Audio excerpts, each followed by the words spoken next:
the semi-inaugural episode of Poppers and Popcorn. I'm Matt. And I'm Josh.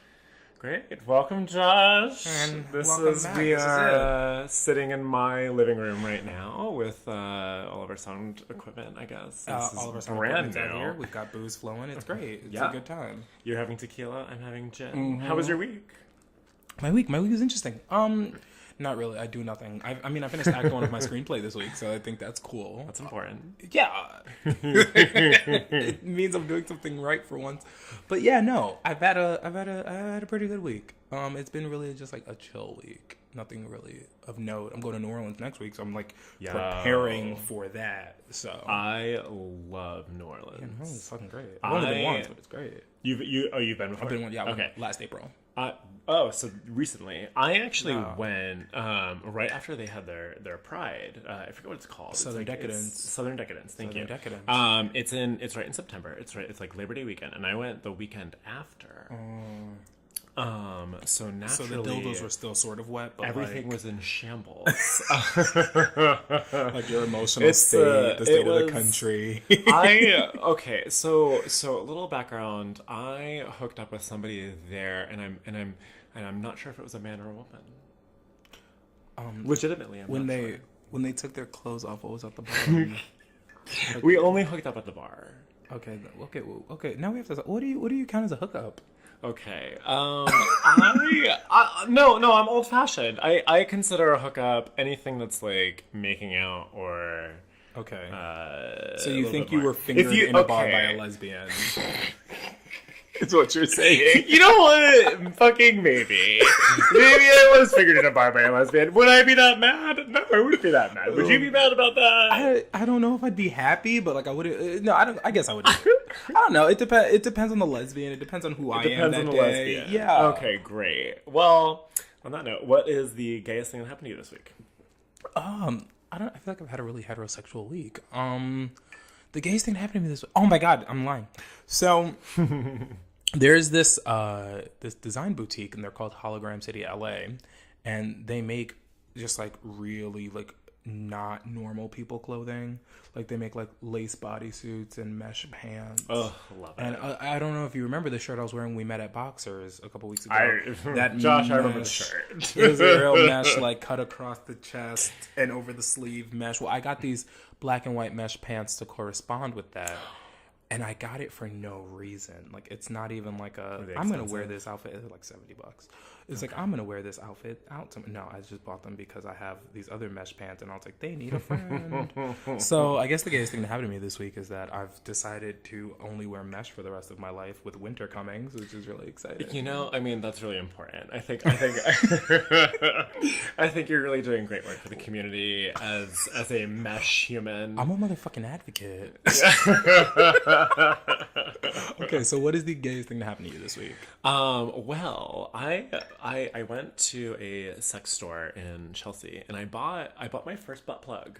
You bought your first butt plug? I bought my Did you go to the first Blue butt store in plug. Chelsea? No, I went across the street. Harmony? I went to what is it? Harmony 165? Rainbow something. Oh, I don't know. Rainbow, not Rainbow Room. I don't know what it's called. I don't know that one. Rainbow Station. Thank you. Oh, that sounds like a really bad place to be. It's like where a bunch of like teenage hookers hang out. Well, That sounds like a place on like Mario Kart, where like Peach is giving it up. Waluigi is just like fucking Luigi. Oh just, my god, like, that's a straight up nightmare. on his motorcycle. You can have motorcycles on Mario Kart now. I'm know. obsessed with the Wii version. I was okay. very good at it in high school. But no, I bought my first butt plug. I haven't actually tried it yet. I haven't had time. But I'm excited because I don't know. I feel. Do you need time for a butt plug? I feel like you can know just what? kind of I sit feel with like that I thing need inside time. of you. I You're feel not like just I gonna need like time. pop it in and go to work. It's a big butt plug. Oh, Like it's kind of large. because you're a size queen. Is that what you're saying?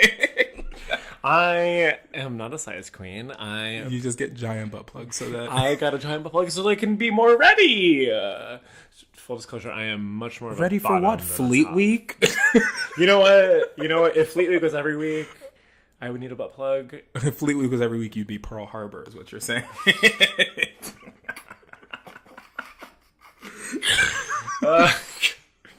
Jesus Christ. All right. Okay, let's move into this. Let's move into what we're meant. Let's talk about movies. Let's talk about movies. We talked about poppers. Let's talk about popcorn. Let's do it. Perfect. That's where our title came from. You know, just so everyone knows, Josh first suggested the title "Popcorn and Prolapse," which I is a lot closer to my life than I would like to believe. So. No, I mean, honestly, I advocated for it after you said it a little bit. I but thought it was disgusting. It is disgusting, but okay. My God, I was ready for it. Okay. All right, so this week we're going to review Halloween. We're getting real hetero with it this week. Halloween. Okay. Not the John Carpenter original, anything starring Jamie Lee Curtis is not hetero. You're right.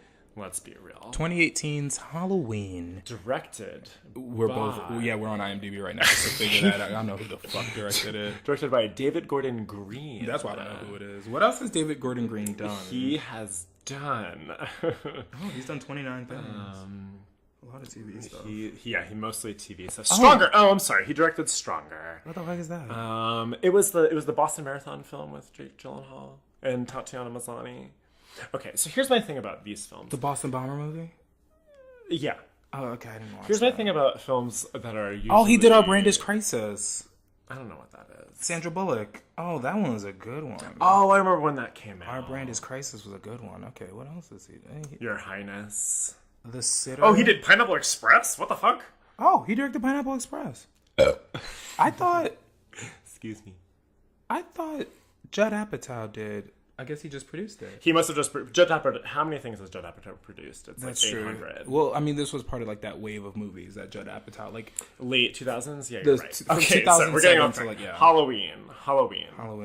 I'm just going to check The Sitter real quick because I think it's the movie that I think it is. Yep, it's the movie that I think it is. I don't know what The Sitter is. It's the Jonah Hill movie from 2011, another Judd Apatow kind of movie. I feel okay not knowing what it is.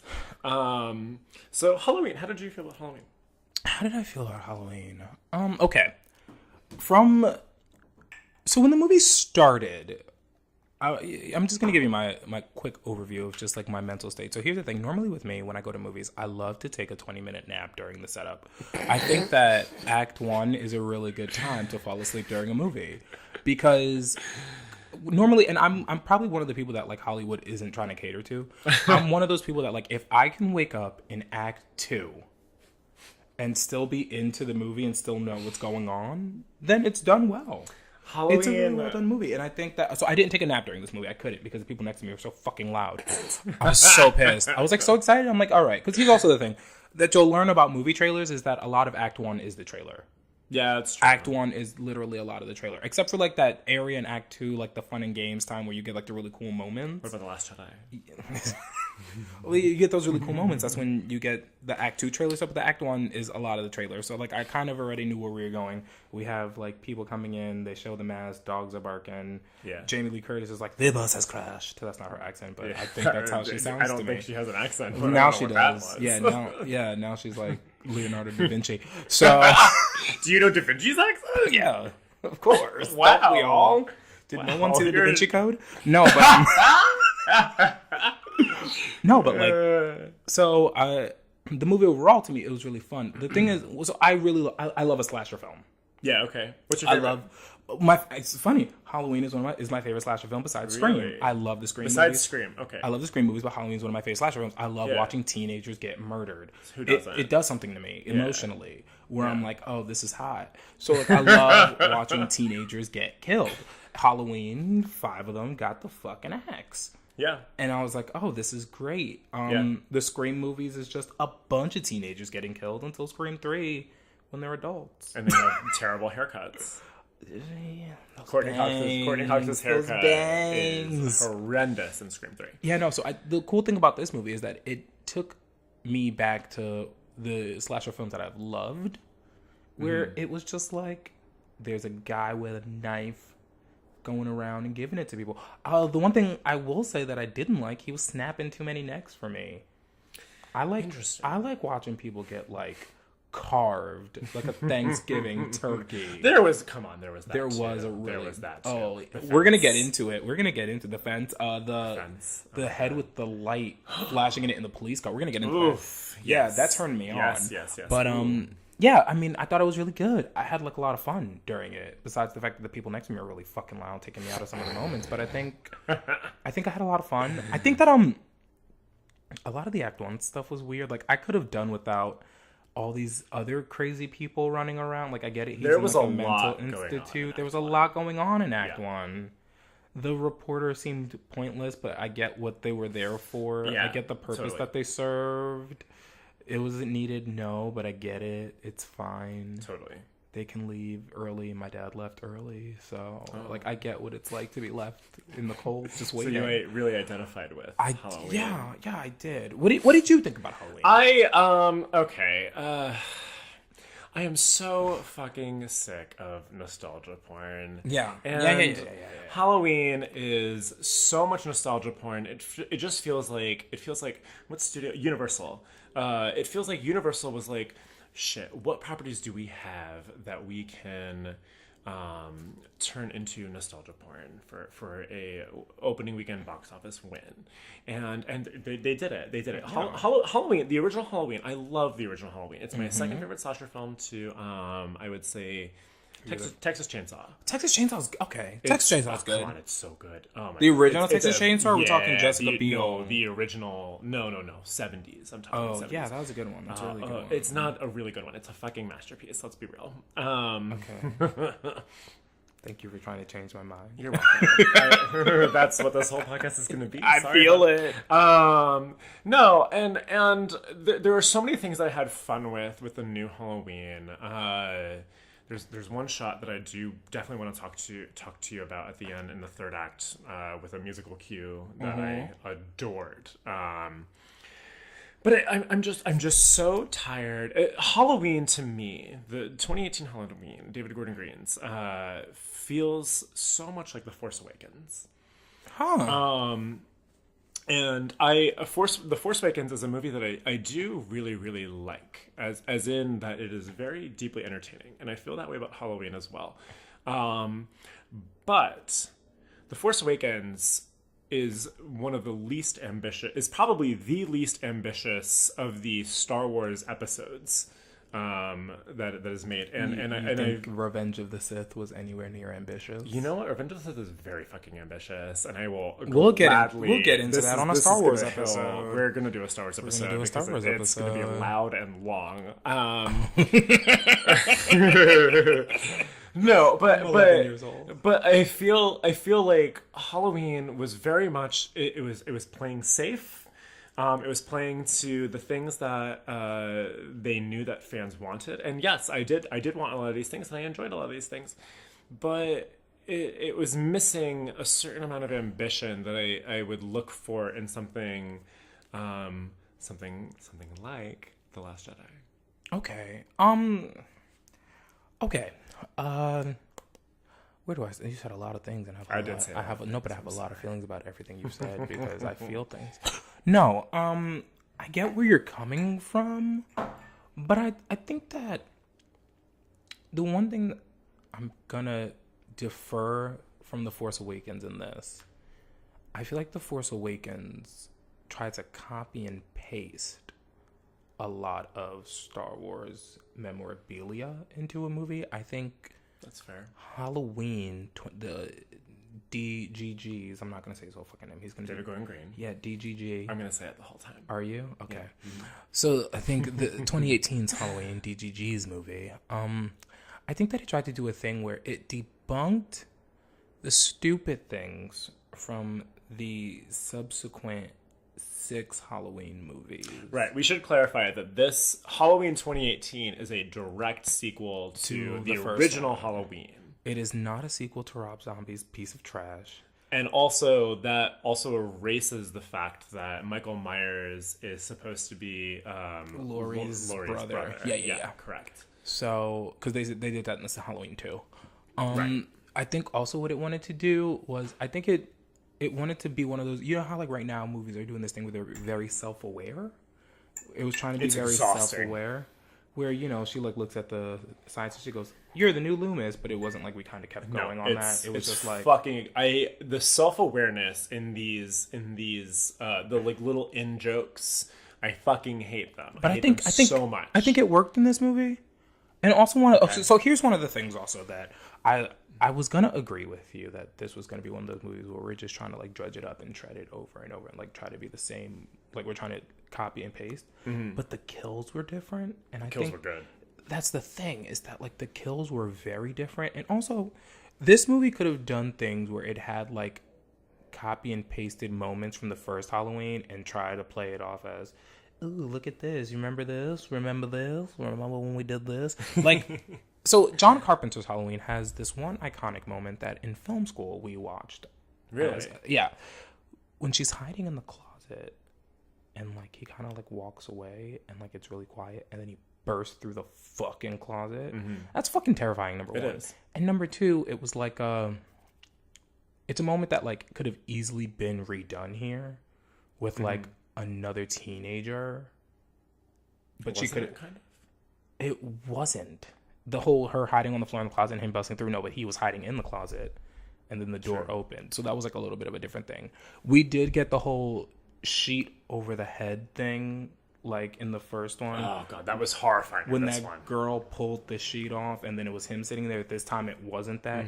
Also, a lot of horror movies have actually tried to do that. The Strangers Pray at Night did that sheet thing. Heard it was better than the original. The second Strangers movie? Yeah, I heard it was better than the original. That's most of what I gathered from the critical reception. I didn't see it, but I mean, it was alright. But the original also isn't very good. The It's a horrifying concept. But it's a scary concept. like not that movie scared the shit out of me. But come on, You know what's a very scary concept? what? Some 70-year-old fucking dude walking through your neighborhood and just fucking killing people Yes, in a fair fucking enough. clown mask and a boiler suit. It's not a clown mask. What clown looks like Michael Myers? The ones in my nightmare. Apparently, yeah. No. It's not. No, but like I think that like this movie tried to do things differently. Like when we have to. So one of the coolest things I think happened in this movie, and me and my friend were talking about this last night because this is one of the scariest things. Also, when that reporter's in the bathroom taking a shit, and there's just like a man standing outside of her stall. So she's like, "Oh fuck!" And I'm pretty sure like okay. So we think about the current climate. She's like, "Oh my god, what is this man gonna do to me?" And then a hand goes over. He keeps trying to open it, and she's like, "I'm in here." Yeah. And then a hand goes over. He's just dropping teeth. Yeah. Okay, I'm sorry. Like, no. Like, No, you're right. my friend asked me, he was like, what do you do at that point? And I was like, at that point, you start shoving teeth in your ass and decide, and like know that you're dead. Like, you're done. So, time to start trying to out Why is the crazy teeth him. going in your ass? To try to out crazy him. Maybe he'll be like crazy not him? into killer. Like, maybe, I don't know, if someone drops his teeth in there, if you're like, oh yeah, I like this. And Yeah. then he's like, oh, I gotta get the fuck out of here. I don't know what the fuck is happening. No, but like, That's something. this movie tried to do very different things, and I liked it. I wouldn't put it in the same category as The Force Awakens. Excuse me. I don't know. There are so many things that I love about it, and like I did have a ton of fun watching it. Okay. I think the inversion of Jamie Lee Curtis's character Laurie into a Sarah Connor type Yeah. was that was so good. I loved so it. good. I mean, look, Jamie Lee Curtis is a great actress. I don't think she's quite at the caliber as what Linda Hamilton pulls off in Terminator 2. I also think that the transformation of Sarah Connor from Terminator 1 to Terminator 2, it's over 7 years or something. This is over 40 years. Yeah.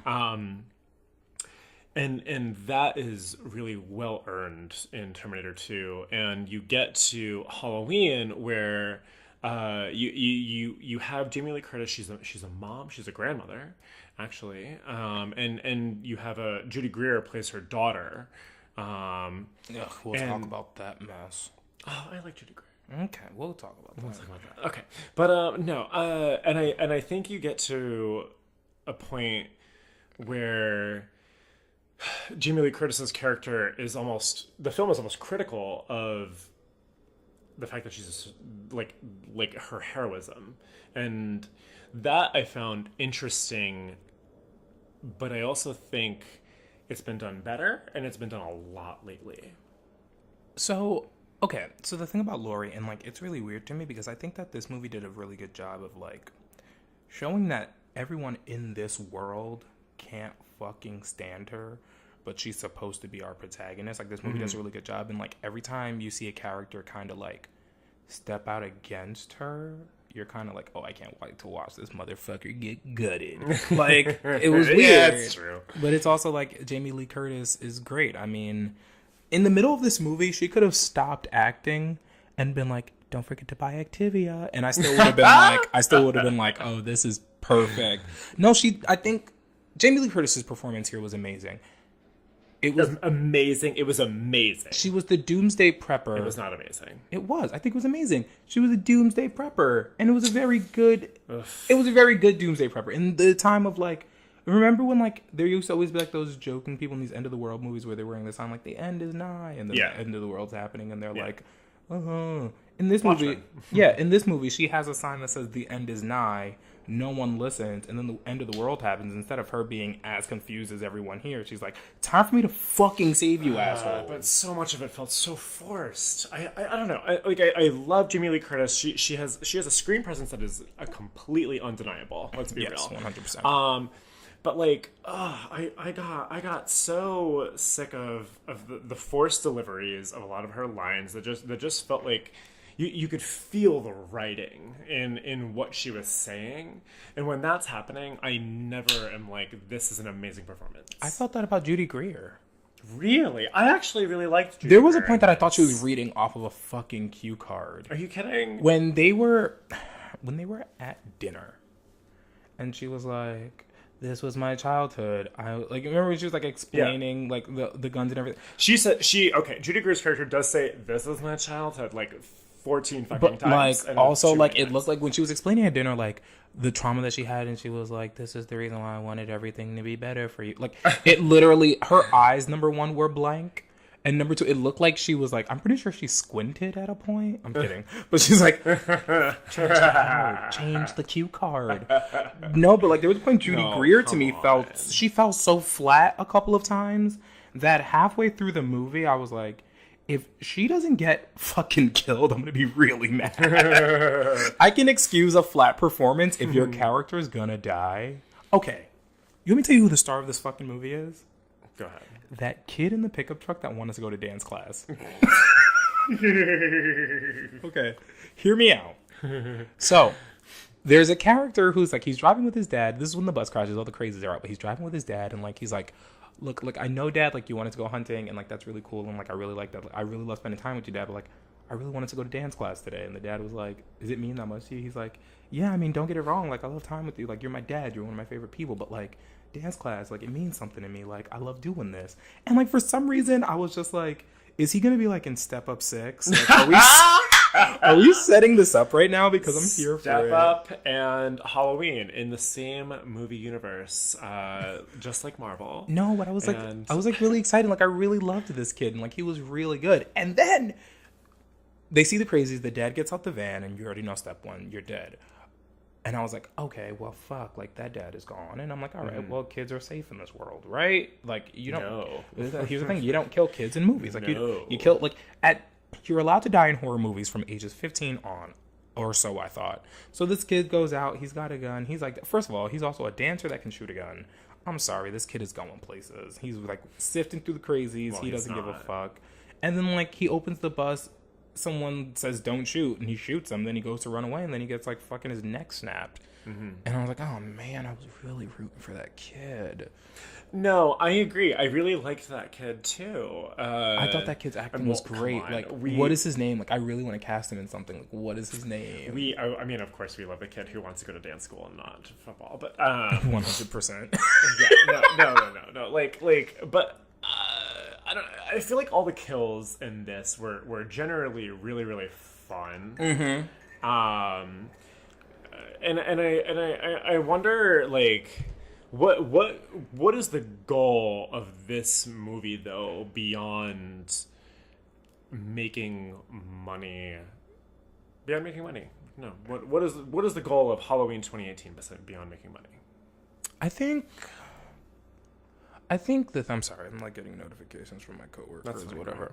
I think the thing about this movie was just to give like a really good Halloween movie. Like, I think that this movie's also like it for like the Halloween franchise. Like, I think this is it. Like, I don't think that when we talk about the ending, we'll understand that we probably won't.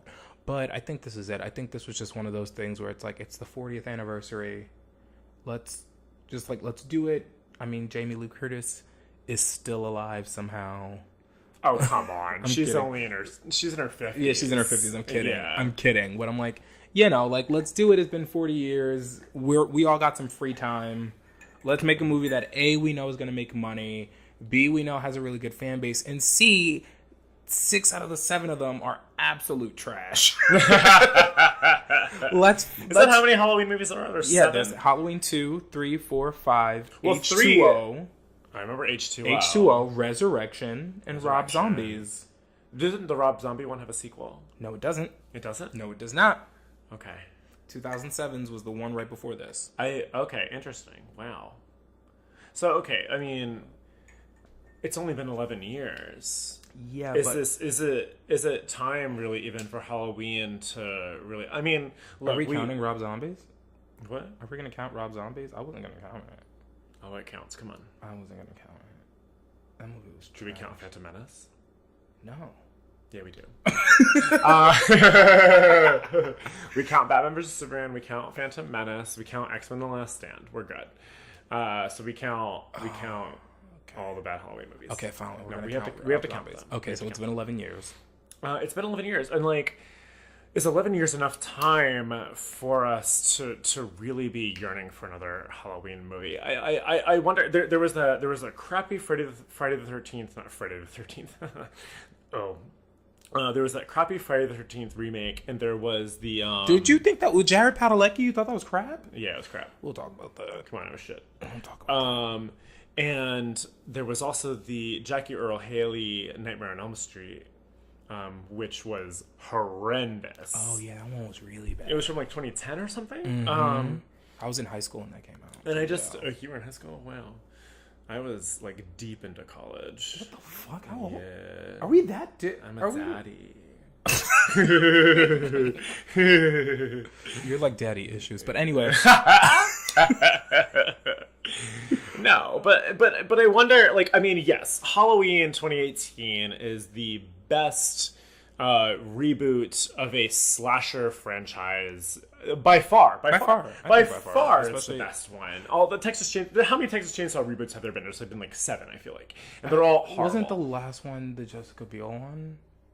I remember the Paris Hilton one from 2003 or so. Wait, that might be the Jessica Biel one. You're thinking House of Wax. I'm thinking of House of Wax. Jessica Biel was in. Maybe I'm thinking, was Jessica Biel in this last Texas Chainsaw Massacre? When did the last Texas Chainsaw? Here's what we're gonna do. We're gonna IMDb. We're gonna Google it. What the fuck? I'm gonna IMDb it. No, but I don't know what these slasher reboots are supposed to accomplish when we do have really good horror right now. Look, honestly, I do believe that the 2010s... Do we have really good horror right now? Honey. 2003, Jessica Biel. Did you see Hereditary?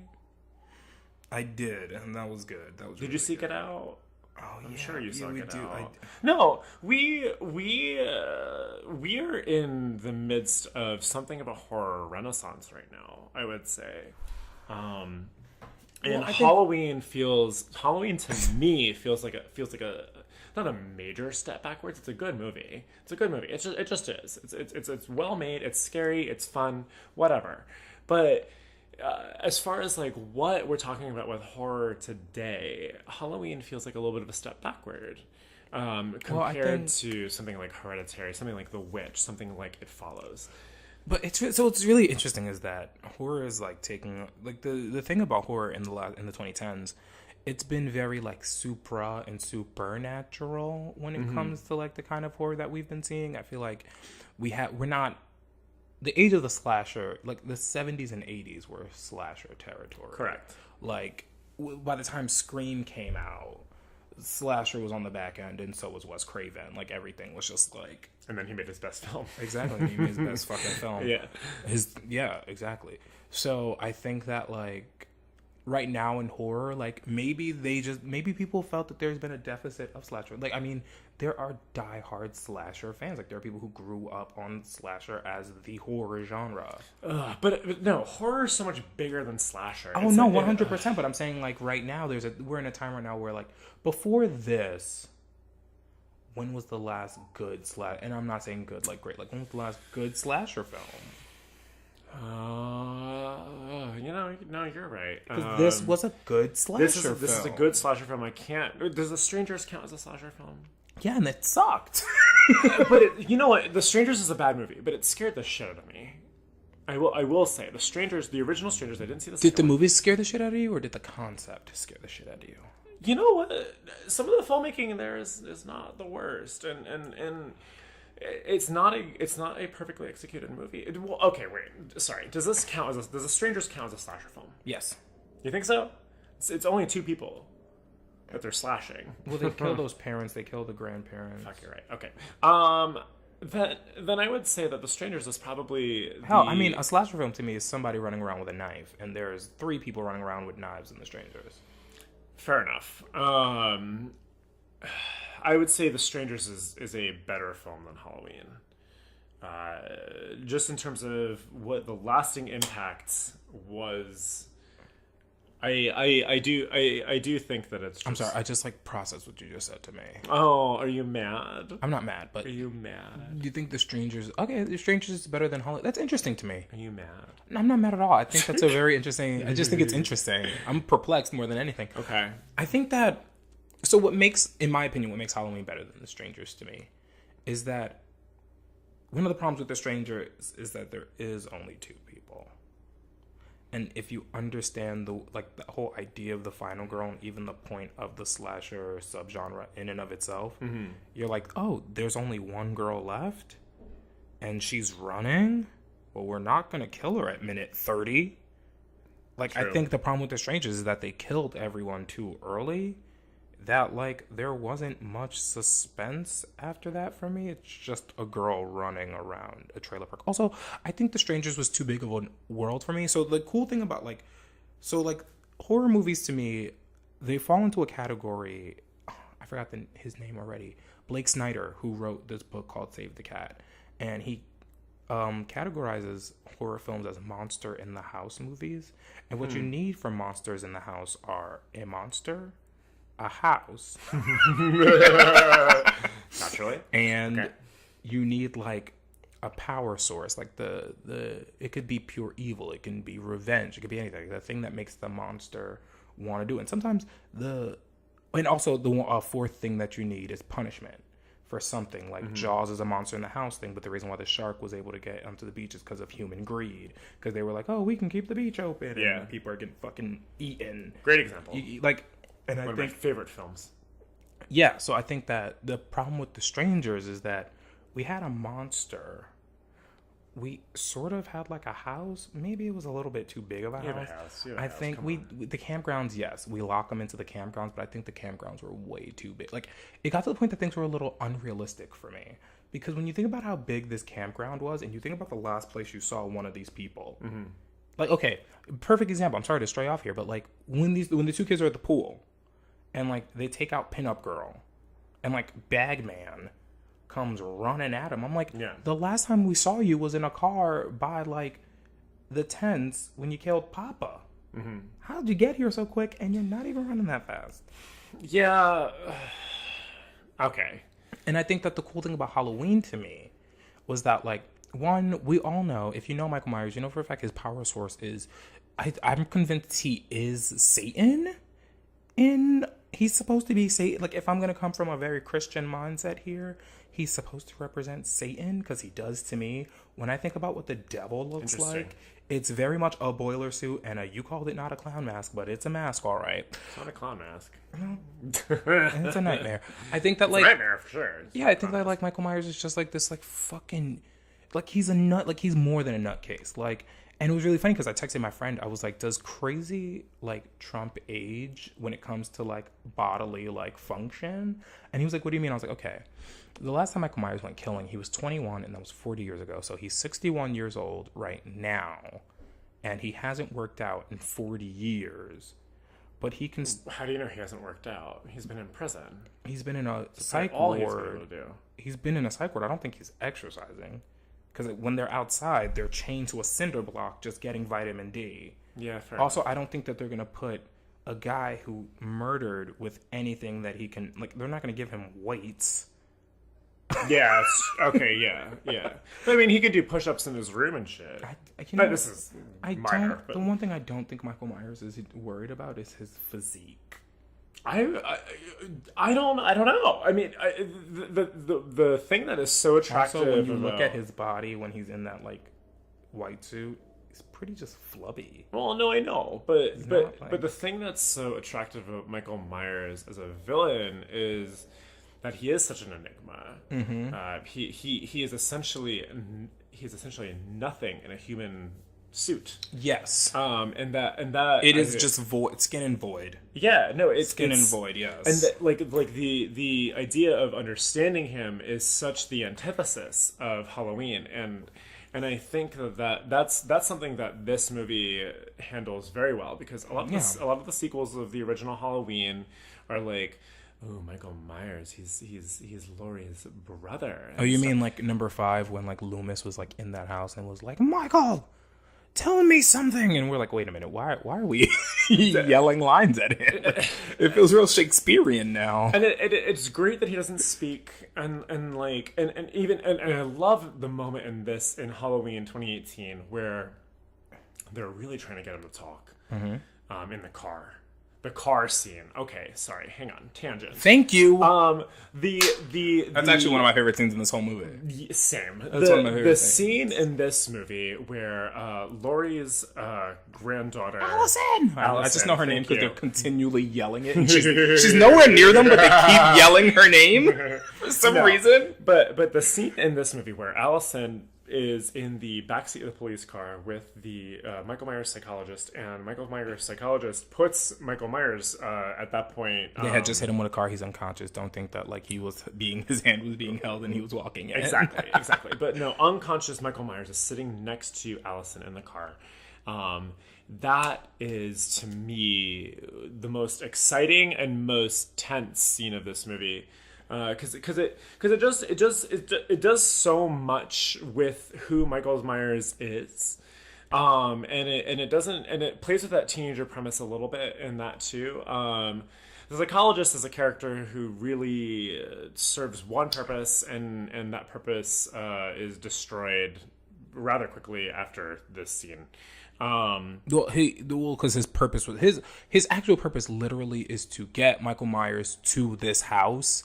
Like, when they were writing this movie, we're like, we need to get him to this house somehow. Yes. And they were like, well, we wrote in a psychologist who only has 8 lines. Let's give him something to do. Yeah.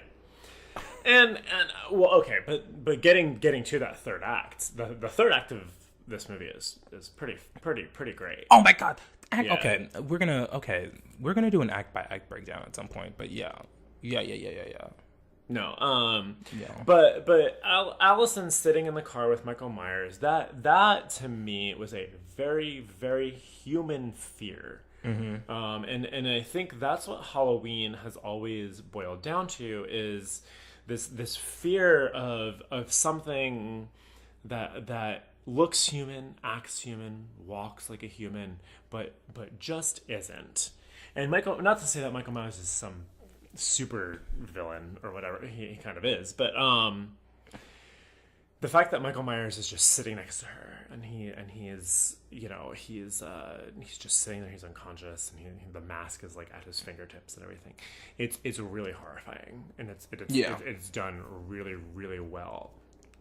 But the rest of the movie, there's so much Michael Myers so early in this movie, and it's almost like I almost want to apply the Jaws theory of showing the monster too much too early, or the best fear comes from something you don't see rather than something you do.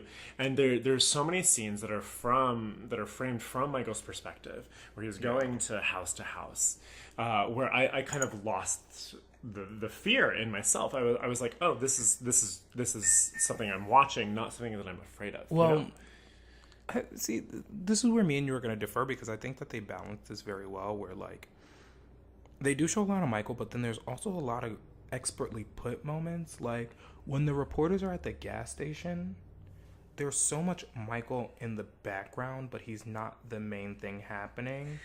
Like when the dude is like trying to pay for gas, but Michael's like in the corner killing someone to get the boiler suit, which I thought was like really cool. Yeah. Or like when he's pumping the gas, and like Michael just kind of like walks across like the background, but like in like the hospital garb. Like, like there were like really cool moments like that. I think that wasn't even subtle though. Come on. It wasn't subtle, and it wasn't supposed to be subtle, but like again, Michael wasn't the focus. Like, because at the end of the day, getting to the gas station, that yes, he is, but like getting to the gas station, you think that like these reporters are gonna do some. I don't know. Yeah. Maybe I just like maybe I had false sense of belief that these characters that we started the movie with were gonna do something. Yeah. So no, as fair. we're watching, I'm thinking, okay, well maybe one of them gets out, because the one thing about like a lot of horror movies, you always have like that. Sometimes you get those characters that was like the almost kill, like the almost got killed and escaped, and then they are the ones that issue the warning, and then they get murdered. Courtney Cox in every Scream movie, besides getting murdered. Yeah. Like the half man that like experienced it sort of, and then like, oh, it's real, and then they're like fucking offed. Like that sister that was in Jeepers Creepers 1, that was for some reason was in Jeepers Creepers 2 in a high school bus. Okay. But in the first one she could drive, but whatever. Anyway, because that's what you do. You start taking the bus. There were just like really expertly put things, in my honest opinion, that I thought were like really cool. I think the moments when you were supposed to like, when things weren't shot over Michael's shoulder, because like really the things that were shot over Michael's shoulders were supposed to be really cool kills. Like this was really meant for fun cinematography, just so we can watch murder in a really fun way. Like when he grabs that hammer and he hammers into that woman's head, like what we were watching at that point was the assembling of Michael Myers. Yeah, that's true. Where it was heavy on Michael as the assembly of Michael Myers, and it was kind of proof that like Michael Myers, to himself, is the suit and the mask. Because when he kills that dude in the gas station that he didn't need to kill, it was for the suit. He killed that other dude so he can take teeth out of his mouth so he can kill this one girl. And then he can kill the other dude so he can get the mask. And then he's off. And then he gets the knife after he gets into the woman's house, puts a hammer through her skull, takes the knife out. He sees a babysitter in a house, and you know Michael Myers, his favorite thing is a babysitter. So what does he do when she's looking out the window? He grabs her by her ponytail and slips a knife through her neck. Yes. By the way, that's one of the only things that they heavily CGI'd, and I was really bothered because a lot of the other kills were very practical. Really? I didn't even notice. It was heavily CGI'd, and I was just like, yeah, like you can tell what the way like her neck was. No human neck is long enough for a perfect stabbing like that. Yeah, fair enough. Kind of bothersome to me, but it was whatever. But like, yeah, you watch the assembly of Michael, and then after you watch the assembly of Michael, the rest of the movie is Laurie Strode. Like, we get to watch Jamie Lee Curtis without her "Can I speak to the manager" haircut, running around and being a psycho, and this teenage girl who calls her grandmother, like she calls her the word grandmother throughout, but she calls her mom. Yes, it's not mother. So it's not grandma. It's mom and grandmother. Well, grandmother. I mean, how proper is as Laurie Strode in this movie? I don't think Laurie Strode is that proper enough that she wants to be called. She has a grandmother. little remote that can turn over her kitchen island into a basement bunker. It's very. I proper. once met a guy at Folsom who had one like that. Totally different reasons. What really? That's interesting. I'm kidding. It was the exact same reason. He was hiding He was afraid that a serial killer that he'd back met like 40 years ago was after him. Yeah. Oh my god. No, but like, yeah, they were really cool. Like the assembly of Michael moments, and then like we get into Act 2, and when we get into Act 2, so the thing that was really disjointed to me was the whole like I feel like the whole family situation with Laurie Strode was a little forced. Yeah, I agree. I think we forced it. That's the reason why I think Judy Greer's performance was very flat, because like It was all like, this is my mom, and this is what my mom did to me, and like, I hate it. And then like Laurie Strode shows up and is like, y'all are in danger, and they're like, go away, you stopped drinking, but I haven't spoken to you in forever, so how do I know you stopped drinking? And then this girl's like, have you called grandmother? And her mom's like, yeah, I did. And she's like, my mom's a liar because I called my grandmother. And instead of like actually calling your mom out, you kind of just keep going in life, talking to your grandmother on the phone in secret, and then your grandmother shows up at your fucking high school. Also, your grandmother knows which class you're in at that time, so you can stand out, so she can stand right at the correct window at the seat. Well, okay. Well, something I do want to talk about with this movie is the inversion of Laurie Strode and Michael Myers at several they're points. supposed to they're standing. They have a lot of the similar shots. I found that really interesting. Well, no, because Laurie Strode shows up in a lot of the cinematography callbacks to the original. Yes. Laurie Strode shows up in a lot of the positions that Michael Myers would be in. Yes, like in the school. And my favorite moment from this film. In the third act showdown, when balcony, when she falls out the window, and you get that brilliant musical cue from the original, as Michael Myers looks back down and sees that Laurie Strode has moved. I loved that moment so much. I felt like it was everything this movie was trying to capture. I keep forgetting in the original, was it Michael that did that in the original, or was it Laurie that? I think Laurie did that in the original. No, it was Michael, right? It was Michael. Okay, Michael. Okay. Michael is the one that disappeared. That's one of the closing moments of the movie. Well, because I think that like what Laurie is to Michael, Michael is to Laurie. Which is so but also funny. What Michael is to the world, Laurie is to her family. But that's so funny that they have this rivalry in this movie, while this movie's erasing all the sequels. Because for us, it's been a 40-year journey where we are thinking about Jamie Lee Curtis versus Michael Myers. And Jamie Lee Curtis has been in how many of the Halloween movies? Probably like 5 or 6 of them. She's been in all of them, minus the Rob Zombie. She's not in all of them. She's in H2O, she's in Resurrection. She's not in 3. She's not in Season of the Witch. Oh, she's not in 3, okay. Because Season of the Witch was supposed to be like a anthology kind of deal.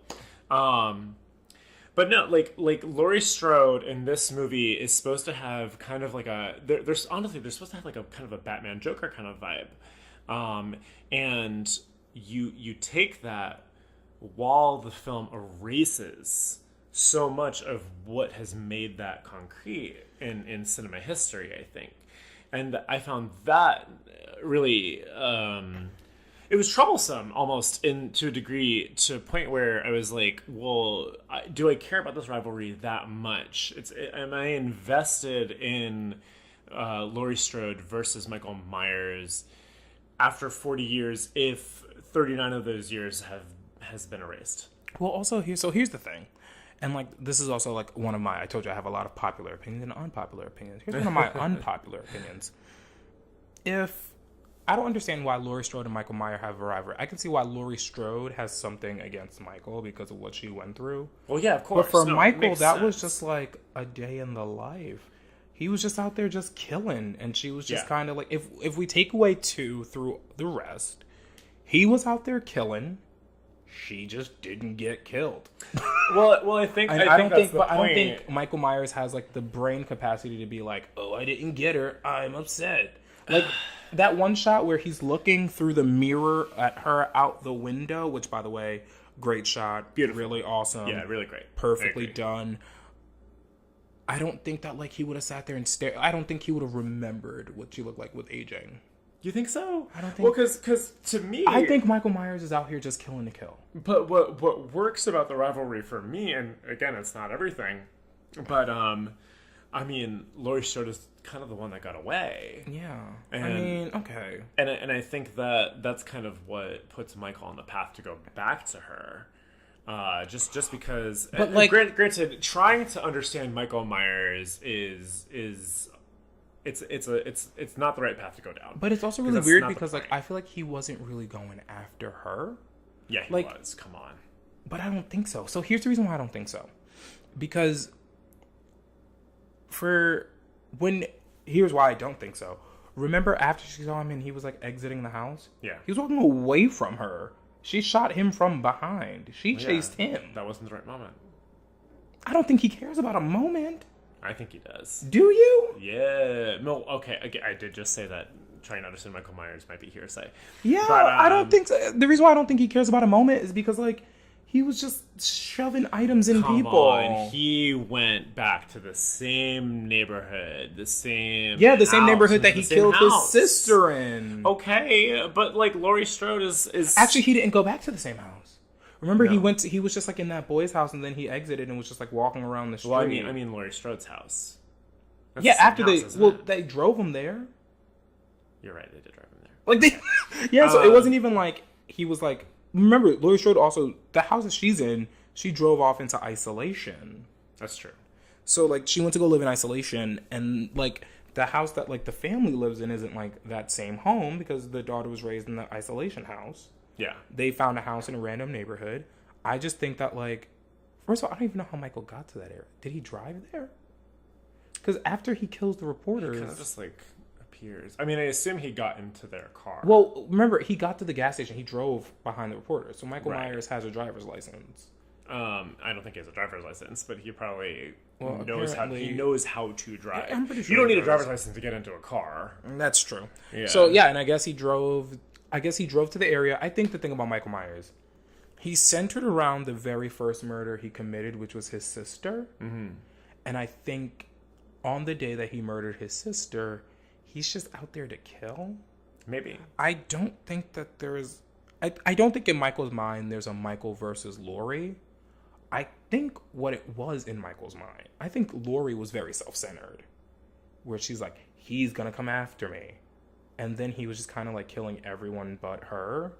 And then they drove him to a house where there's live people. And he was like, oh, cool, people to kill. And then he got his fingers shot off, so he was really mad. So he was like, I'm going to kill this bitch. Yeah. But she was just able to fight. Maybe. Because after, and you notice, like, after Laurie, even after Laurie's off the balcony. Yeah. His first plan of action isn't, let me find her. It's, let me walk around and see if there's anyone to kill. And then he hears the people downstairs. So he breaks off that island to go kill more people. I just think Michael Myers is about the numbers game. But at the same rate, do you think that the movie itself wants to, not even Laurie, not Michael, but do you think the movie itself wants to position itself at a point where these two are coming at each other because it's each other? Yes, I think they want to, but I think that that's kind of where it fails. Works? I don't think it works. Okay. And the reason why I don't think it works is because as I'm watching the movie, I'm thinking there was no reason for him to kill certain people that he killed if he's only going after her. Yeah. That boy that was just sitting in that yard that got fucking spit roasted. Oh my God. Horrible terminology. Yes, that was incorrect. Because being spit roasted, everyone, is a beautiful and pleasurable experience. Oh my God, shut up. However. No, but like, he didn't have to kill him. The only real, like, the kill that really, like, made the most sense to me was like Allison's best friend. It was a babysitter. Yeah, you killed a babysitter. That was also one of the most that scene in the movie felt very pure to me, in terms of what Halloween is and where Halloween came from. Not the holiday of the movie, obviously, but that scene to me felt like if you took that scene and you put it in the original, it would just flow perfectly. Yeah, whereas, like, the third act is much more about who Laurie Strode became afterwards. Yeah. And really, really attacks onto that almost. And in a really pleasurable way, I found, at least. I like Laurie Strode. But I wasn't sure that her quest to defeat Michael Myers felt like anything important. Well, so here's the one problem that I also had in the movie. It was like, Michael Myers is fueled by pure evil. And I'm like, all right, cool. We've stated early, Michael Myers is fueled by pure evil. Which means that there are no rules. It's all good. And then he kills a kid. And you're like, there are no rules. Right. We're doing what we want. And then he kills a lady. And there's a baby crying in the house. And he's got a knife in his hand. And he looks down at the baby. Now, here's what I thought would have made more sense. If we would have just stuck one in the baby. But he doesn't do it. Yeah. And that doesn't make sense to me. I agree. Because I feel like we're going back on our word about Michael Myers now. he's fueled by pure evil, and then he's not. Then Simply because killing a his baby roles. in a Hollywood movie would be bad. We were killing kids in this movie like it was nothing. Well, Well, but we killed one kid. yeah, but that's a major kill in the movie. I think that defines the ethics of what Michael Myers is going for. And then you're right. I think when the baby comes in, yeah, no, it doesn't make sense for him to not kill. It doesn't make sense for him not to kill the baby. He's a serial killer. It's almost just because audience expectations.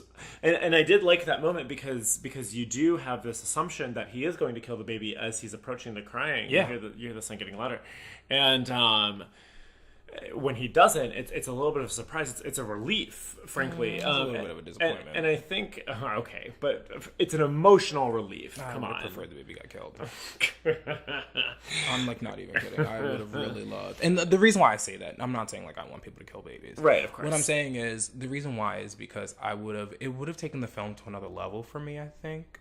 But I feel like it already went to another level when he killed the boy. The little dancer boy? Yeah. Yes the dancer and boy. no. I mean, yeah, it does. He killed the But little like, twink.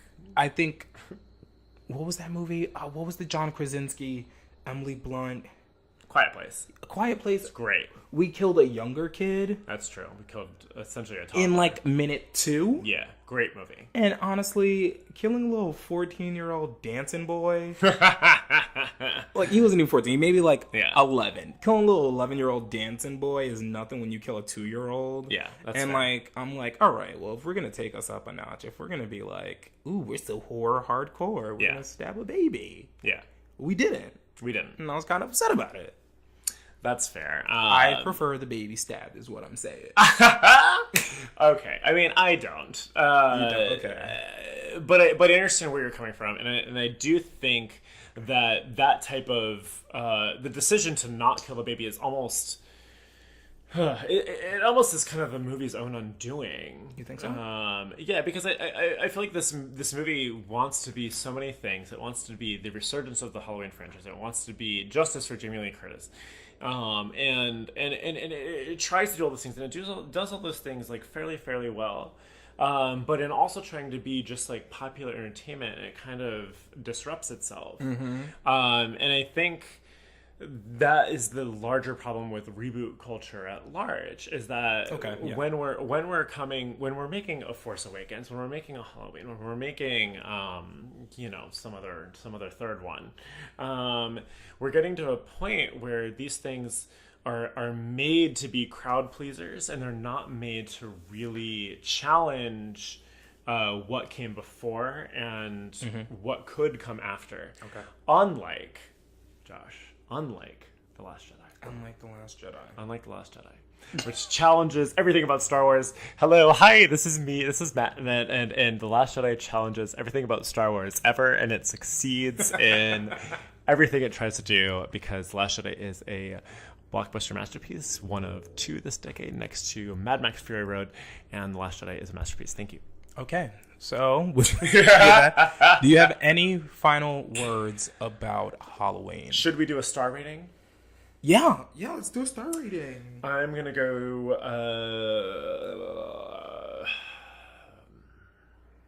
3 out of 5. I was thinking like 3.5 out of 5. 3.5? I was thinking about a 3.5 out of 5. We disagree. Okay. Yeah, we do. All right, so Halloween, good, not great. Good, not great. Yeah, I agree. All right. Josh, just to wrap up, do you have any recommendations? I do. Okay. Okay. This movie is not new whatsoever. It's on That's Amazon fine. Prime. Okay. It's called Carnage. Ooh. It is not a scary movie whatsoever. Oh. It's Christoph Waltz, John C. Reilly, Naomi Watts. I'm forgetting the 4th actress. I apologize. It's pretty much about 2 kids get into a fight, and then their parents meet in one of the parents' houses to talk about what they should do with the kids. It's a very like biting, dark comedy about parenthood, about marriage. It's really good. It's based off of a French play. Interesting. And it all takes place in a living room, and it's fucking great. Wow, that sounds really good. 2011. It's called Carnage. Carnage. Oh, I remember when that came out. Yeah. Okay. I'm gonna move to TV a little bit for my recommendation. I do have to I have to shout out Daredevil season 3. Okay. You know what? Because it's really good. I am not a big Marvel Netflix fan. I do think that Jessica Jones's first season is the best season of superhero television ever made. Otherwise, I've been pretty ho-hum on pretty much all of Marvel's Netflix shows. Daredevil season 3, however, is it's just a whole lot of fun. Okay. You have two great villains, one returning, Kingpin. Vincent D'Onofrio is back as Kingpin. And you have the origin of Bullseye, who Colin Farrell played infamously in the 2003 Ben Affleck movie. Terrible Really bad, film. yeah. We'll review that one day. Ooh. Oh my God! Remember the Evanescence scene where Elektra's training on the roof to bring me to life? Yeah. Oh my God! I definitely masturbated to that like 18 times as a child. That said, I do really like Daredevil season 3, and I think that if you are a Marvel fan and you are sick of superheroes, Daredevil season 3 is something that you might find pleasurable because it just goes back to the classic superhero story. And it feels like a nice callback to what superheroes are supposed to be. As opposed to, Infinity War. I hate Infinity War so much, which is just, superheroes being mashed together and for zero narrative purpose. But Daredevil was very focused. It's very focused. It has some great performances. It has only a couple new characters, which I think is very smart.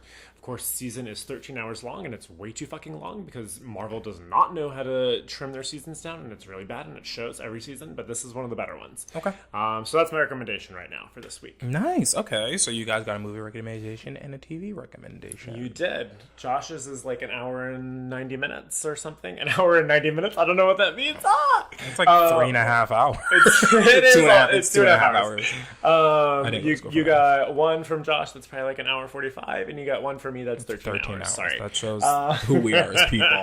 Actually, I have a lot of time on my hands. I guess I have a lot more since I don't spend a lot of time watching 13 hours worth of stuff at one sitting.